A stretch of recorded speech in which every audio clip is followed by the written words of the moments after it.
All right. I think we're going. So, can you hear me okay? Yeah, I can hear you really well. Okay, great. So, welcome everyone to episode 3 of the Book Blab. My name is Amy, and I blog at Sunlit Pages, and I'm here with Suzanne of Such Stuff, and we are excited to talk to everyone about books. That's what this blab is all about. So, we had to reschedule, so thank you everyone for bearing with us as we did that. Last week I lost my voice, which was not fun at all. My husband was out of town, and I couldn't talk to any of my kids, and they would call to me and I couldn't hear them, and it was just generally not a great week. But now my voice is back, so everything's great. But how about you, Suzanne? How are you doing today? We're doing good. It's been a little bit of, trying out this new morning time is interesting. So I have a little guest with me today who's hopefully going to cooperate and be a good sport. So cute. We'll see. I know.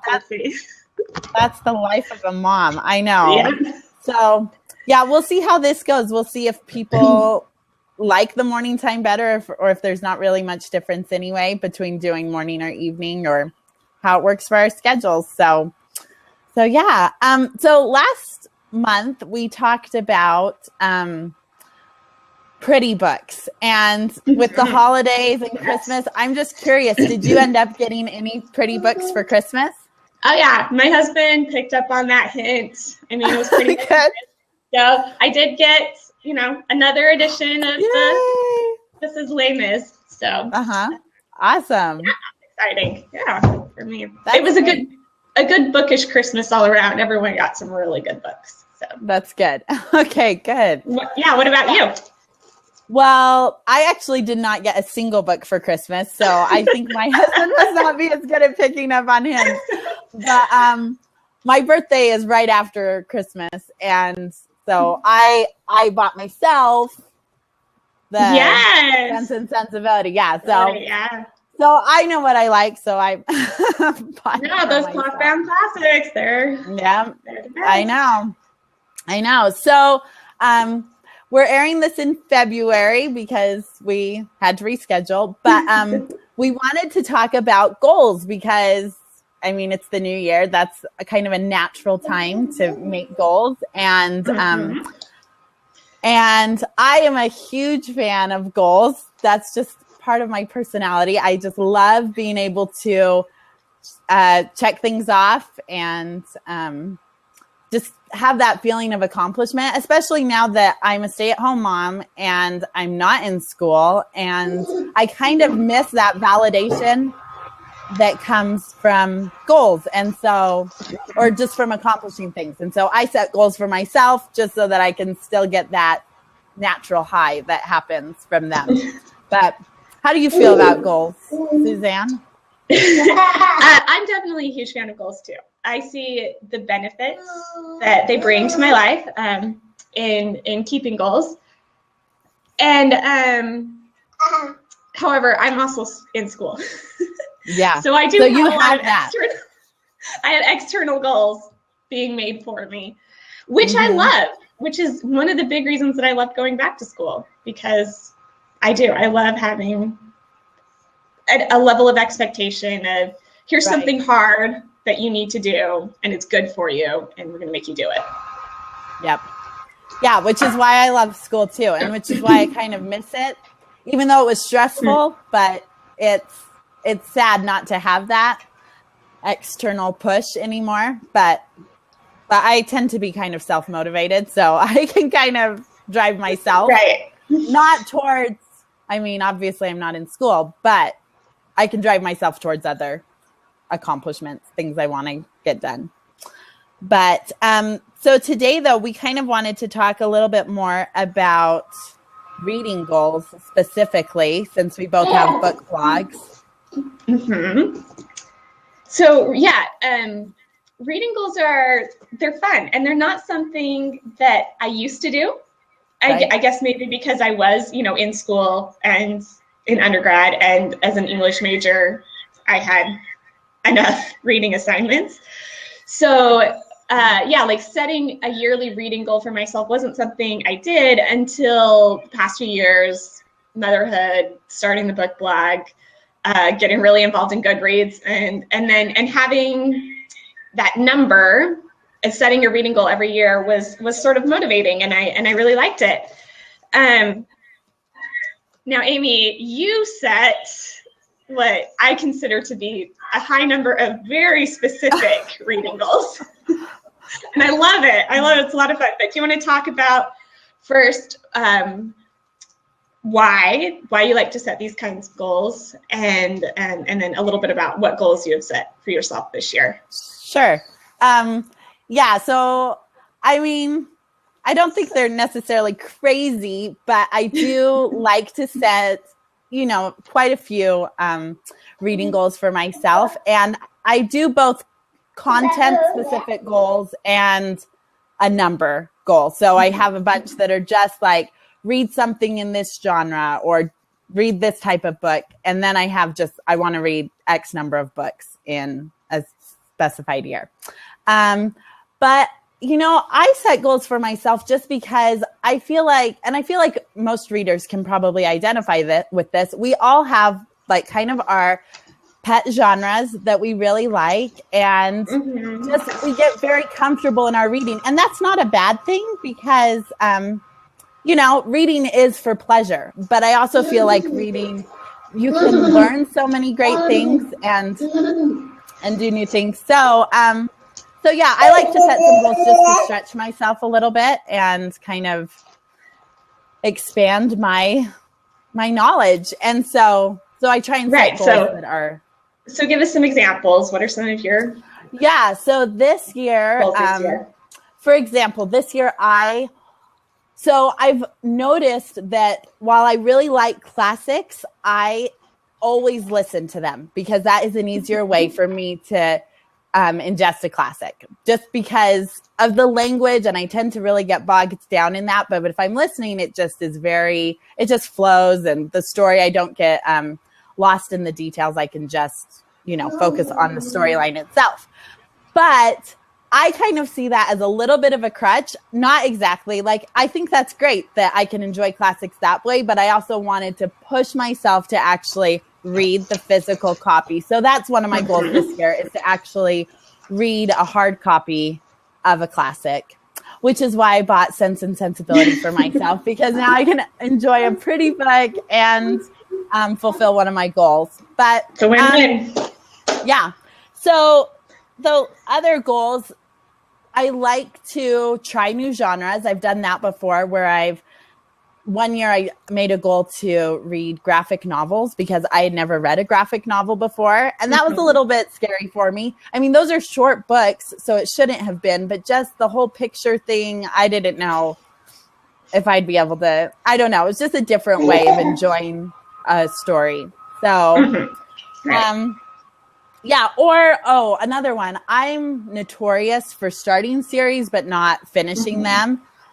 And I don't know why. I'm just not the type who can just like devote, 2 months of my life to a specific series. I like the variety that comes from reading different books. And so I had all these unfinished series that I really did want to read. And so in the past, I've made goals that have pushed me to finish those series. So one year I had read, I think, the first 4 Chronicles of Narnia, but I thought I need to read the rest. So I made a goal to finish those. I did one to finish Little House on the Prairie. So it's been fun because I can get some of those things that I've always wanted checked off my list. So it's great. And I was going to say, so some people might not want to do, like, it might be hard for them to think up specific goals for themselves. And there are challenges out there that will still push you into new genres without you coming up with them yourself. Like Anne Vogel at Modern Mrs. Darcy, she comes up with a fun annual challenge that has you read a different type of book each month. And I think that's great. For me, I always have plenty of things that I personally want to read. And so I haven't really chosen to go that route because because then I feel like I'm pushing myself to read things that I'm not exactly interested in. And that's kind of what my book club is for, to get me to read things I'm not necessarily interested in. So my reading goals are for me to read things that I have always wanted to read, but maybe just need a little push to get to them. But Suzanne, I know your reading goals are a little bit different than mine. Would you like to talk about how you set them, or what kind of your philosophy is as far as reading goals? Right. So I will say that I love your content specific goals. I think they're a lot of fun. And one of these years I'm going to try making a bunch of specific goals like that. But I am in school right now. So I feel like I have enough assigned reading.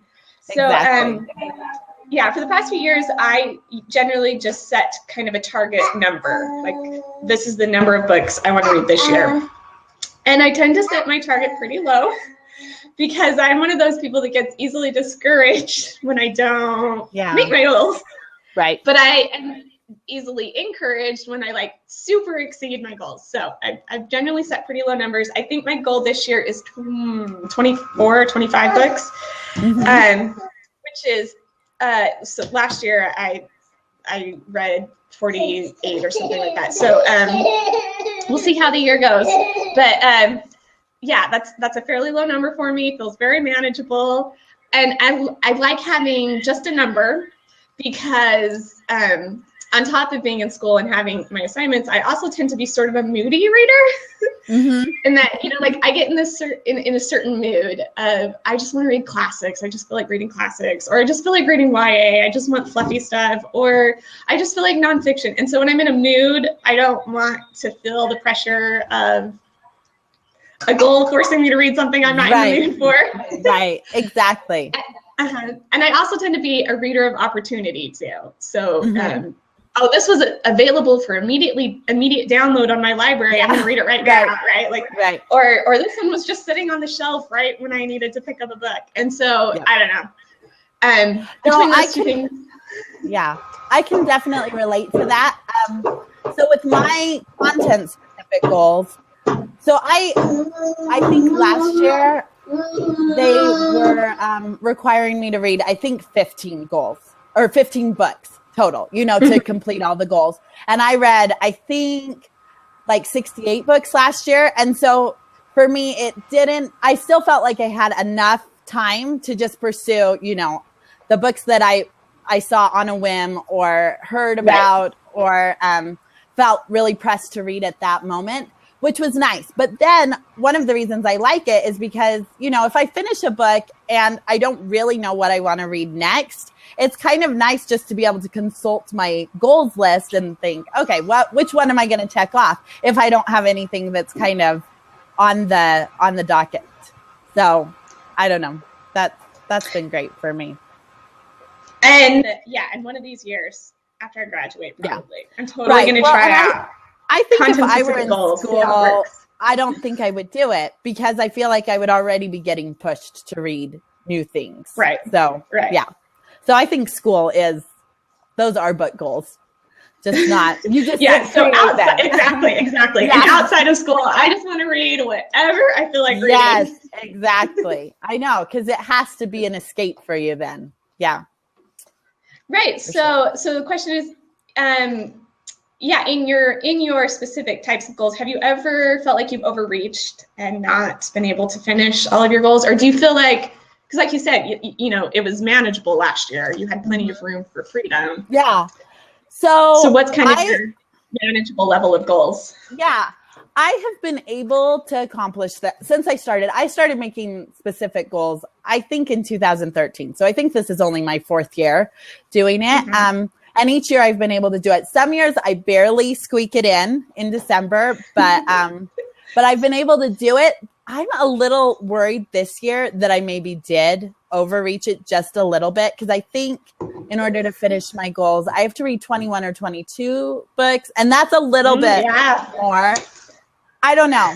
But I also chose goals that would allow me to read shorter books for some of them. So I think it's manageable. I think for me, one of the keys to finishing my goals is just to feel like I have some accountability. And with my blog, I feel like I do have accountability, you know, whether anyone actually pays any attention to my goals or not.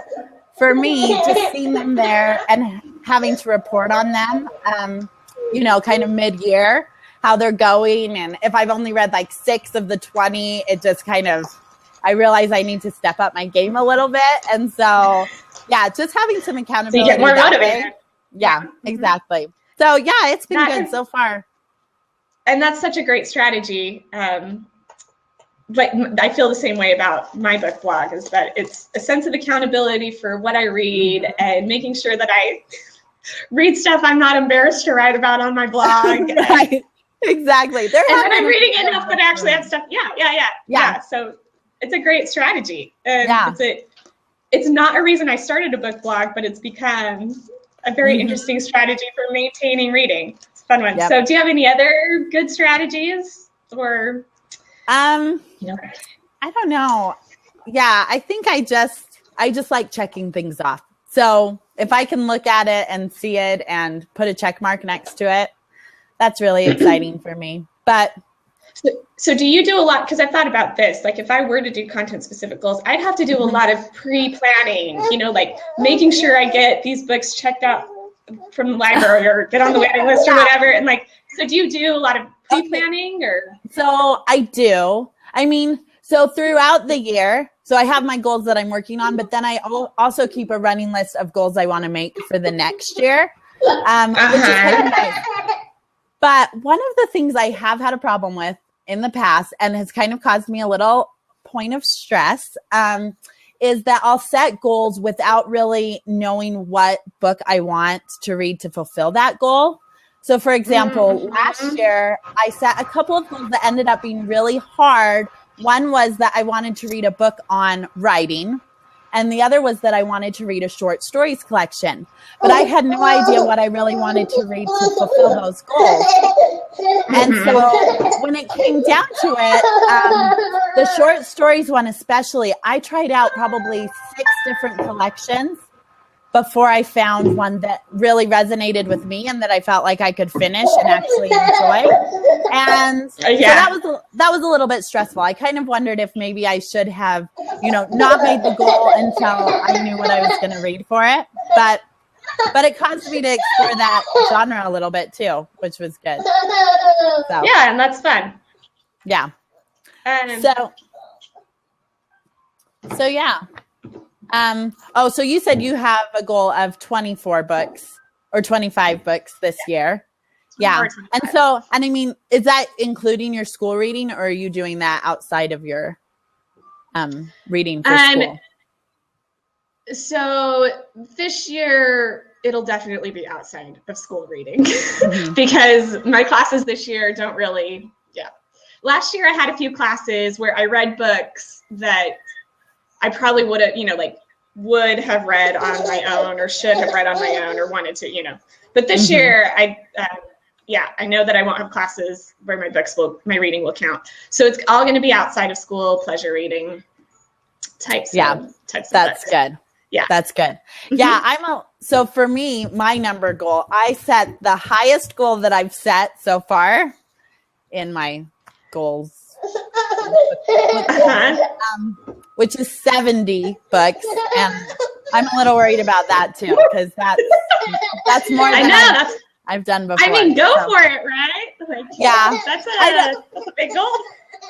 I know I don't know if you feel this way though, but I feel like if you set a high goal like that, my concern is that I'll read just things that I don't necessarily care about, but that are really short, and that I can just knock off a few more books for the numbers thing. Right.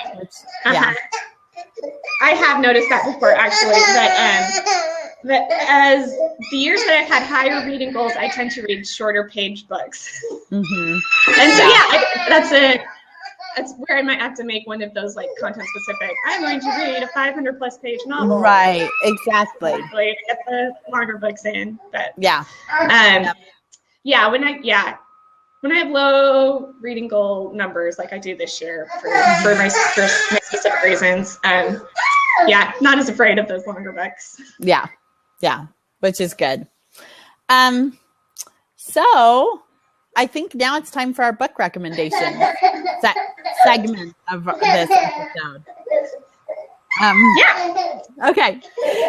So with it being the new year, can you hear him? No, it's fine. I'm sorry. He was good for so long. I know. It's a long time for a baby. Oh, hi, Henry. He's say hi. Gonna say hi? Yeah, there we go. They're happier. Okay, yeah, book recommendations. Yeah. So we thought for the new year we would focus on self-help books because that's kind of, this is kind of the time of year when people want to improve their lives. I don't know about you, but I don't really love the term self-help books. I don't know. To me, it has a very negative, not negative. It does. It does. It's like an infomercial to me. I don't know. I feel like, I feel like it's the same kind of thing, like as an infomercial. It's just like corny and just kind of like, who's going to actually buy anything from an infomercial? And the category has such a bad rap, and it's so unfair. I think it's such an undeserved reputation because there are just some really great books out there that fall under that self-help label. Right. Yeah. And over in the questions, in the comments, we Top Stake asked, what would I rather call it? And I don't know. Like, I would love suggestions for another label for self-help books. For self-help. Yeah. What would a better, I don't know. I don't know. Anything at this point that doesn't have that reputation. Right. Of being life improvement. Yeah, life improvement might be good.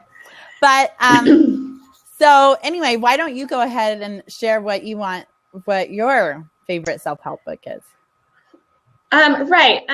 So I don't know if I can call this my favorite, but it's a great one for the topic of goal setting. And I read this a few years ago. It's called The Willpower Instinct by Kelly McGonigal. And she is a PhD. I think she's at Stanford or something like that. I can't exactly remember. Anyway, sociologist or psychologist or something like that. And she looks into, it's a fascinating book. She looks into just how the mind works, how the brain really operates in situations like goal setting or whatever, where you have to exercise willpower. And it was fascinating because she just talks about how all the different research and strategies for increasing self-help. So willpower she talks about how it's a little bit like a muscle, how the more and more you use it, the better and better you get, but you can also exhaust your willpower strength. So you have to rest it for a while. Anyway, and and some of the strategies she talks about are just extremely helpful and fascinating to think about, like, why does this help? One of the big ones I remember is meditation. She talks about how meditating every day is huge for just being able to increase your focus on things that are like entirely unrelated to what meditation seems like it would give you, but it can improve all sorts of, just everything you wanted to be focused on and exercise willpower for. Anyway, it was a fascinating read, and I took notes on all of her strategies. Yeah, I've wanted to read that. That's been on my list for a while, so it sounds like exactly something that I would like. But yeah, it's definitely a good one. Good. So, right, what's your recommended self-help book?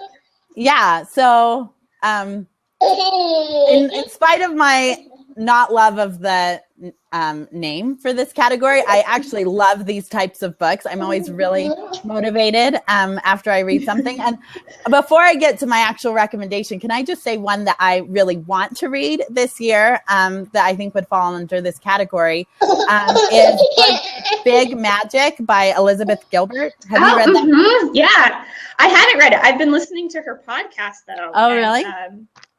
Yeah, I haven't read any of her books yet, but they've all been on the to-read list for a while. I think Big Magic will be my first if I can get around to it this year. I think mine too. I've actually heard more positive things about that one than some of her other books. I think people tend to kind of be divided on some of her other ones, but that one sounds really good to me. And I should also say, if anyone who's watching has any suggestions for great self-help books, feel free to put them in the comments. I see that Bringing Up Betty wants to read Breaking Busy, which would be, I heard about that one. I've heard of that one. Modern Mrs. Darcy's podcast, I think. I think they mentioned that one. But anyway. Art of Simple, I think, mentioned it too. Oh, it might have been. I think it was Art of Simple, actually. Yeah, I think you're right. Mm-hmm. But my book that I'm planning on, or that I wanted to recommend this year, or this episode, is The Happiness Project by Gretchen Rubin. And such a classic. Anyone who's reading my blog knows that I love pretty much everything that Gretchen Rubin has written. And I read The Happiness Project several years ago. It was my first book that I'd ever read of hers. And I just loved it. It just kind of transformed my life. And so this year, actually, I picked this one to recommend because this is one of my reading goals for the year is to reread this book now that it's been several years. And I started it about a week ago. It's really good again the second time, but I'm finding I've read enough of her books now and listened to her podcast enough. It's not as groundbreaking as it was the first time, which I mean is understandable. But basically the book is, so she decided that she wanted to see if she could make herself happier. Like if she herself could do specific things that would make her life happier. And so she set very realistic, normal goals. And that's why I like this book. She didn't feel like she had to like go out in the wilderness for a year and be by herself. She felt she just did that within the walls of her own home, within the structure of her regular life. She made specific goals that helped to increase her happiness. And so it felt very relatable to me, even if I couldn't actually take her goals and impose them on my life. I felt like I could make similar goals that would work for my life. So yeah. I know. She is just everything. Gretchen Rubin and goal setting is like. I know. They just go hand in hand. Yeah. She's fabulous. Fabulous. Yeah. Love all of her books. Yeah. So we actually had a couple of questions this episode, which I think we can maybe just answer quickly before we sign off. So To the Top said, I am on the go a lot and enjoy listening to audiobooks and wanted to know if we prefer physical books. And for me, I can say that at any one time, I am always reading a physical book and an audiobook and maybe more than that in each of those categories. So audiobooks, big thumb up from me. How about you, Suzanne? I audiobooks are the only way I get pleasure reading done. Yeah. I listen to them on my commute to school, and that's about the only pleasure reading I get in every week. So audiobooks save my life.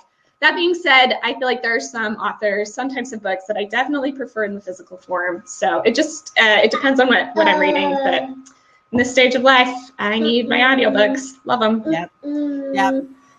And then To the Top also asked, reading a ton of books is great. How is your retention with reading so much?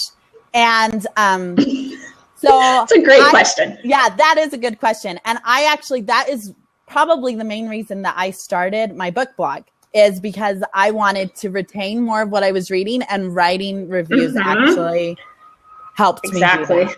Yeah. So, and that's why I love Goodreads as well. Because just even tracking, just being able to go back and look at all of the books I've read, I'm like, oh yeah, I remember that. And like you said, writing about books on the book blog definitely helps with retention. Mm-hmm. Yeah, for sure. It looks like we have a question, from Ross Turner about time management. So if you want suggestions on books about time management, I would recommend 168 Hours by Laura Vanderkam. She's kind of a time management guru, and that is I wouldn't say it's a flawless book, but it was a very interesting look at sort of I think how to think about time and how to and thinking about having enough time. And that's one of the things that it's been a big deal for me, being in school, being a mom, thinking about how I manage my time as far as how to fit in pleasure reading and I mean everything else in life, and feeling like I have enough time to fit it all in. I like her philosophies about that, and it's something I've been thinking about a lot recently. Yep. Great question. Yeah, that was good. Oh, and then we have one more, and this will be our last one before we finish. But Bringing Up Betty asked about Audible credits, like which audiobooks are worth owning. And I do have an Audible subscription. I tend to not use Audible, though, for my own reading. I get the books for my kids because I feel like those are the ones that are going to be listened to again and again. Whereas books that I read for myself, I usually only listen to them once. And so I don't necessarily feel like they're worth owning. But I will say this. I do tend to purchase books for my dad for Christmas. And two that I've gotten for him are The Boys in the Boat and Being Mortal. And I feel like both of those had a little bit more staying power. And so you might re-listen to them. And so those are both some good ones on audio. Do you have any favorites, Suzanne? Yeah, as far as owning audiobooks, I think I'm a little bit like you too. We own kids' audiobooks. I mean, but kids for me too, right? Like Harry Potter, Jim Dale, anything that Jim Dale narrates, I think is great to own. So I'd say it's about finding a book coupled with a narrator that I just love, and that makes the audiobook worth owning and worth something that I will re-listen to over and over again. So I mean, that's the same as physical books. I want to own books that I'm going to reread, right? Re-listen to. Exactly. So that might be hard to know before you purchase. I mean, like if you haven't read before, but right. Yep. Sure. Do some research, read reviews. Yep. But yeah, listening is a great way to get your goals in and to get your reading in. So yes, definitely recommend that. Yep. So I think that wraps up this episode. Thanks everyone for asking your questions and for participating. This has been a lot of fun. Yeah, it has been a lot of fun. And I think despite the distractions with the toddler, it's a good time. So we'll try it out again sometime, I think. Yeah. And as a reminder, you'll be able to view this video and all of our show notes on both of our blogs. We'll have the show notes up by Monday, maybe. Yeah, Monday. By some point next week. Yep. Right. So for any of those new viewers who have just stumbled upon us today or found us this time, welcome. Thanks for joining us. We'll be back next month too with another blab. Well, are we going to do one? Or this month? I know. We'll let you know. Check our blabs. We'll let you know when the next one's going to be. Sure. You can find Amy once again at sunlitpages.com, and you can find me at suchstuffbooks.com. And yeah, we'll look forward to another episode 4 later this month or in March. Yep. We'll see you later. All right. Bye.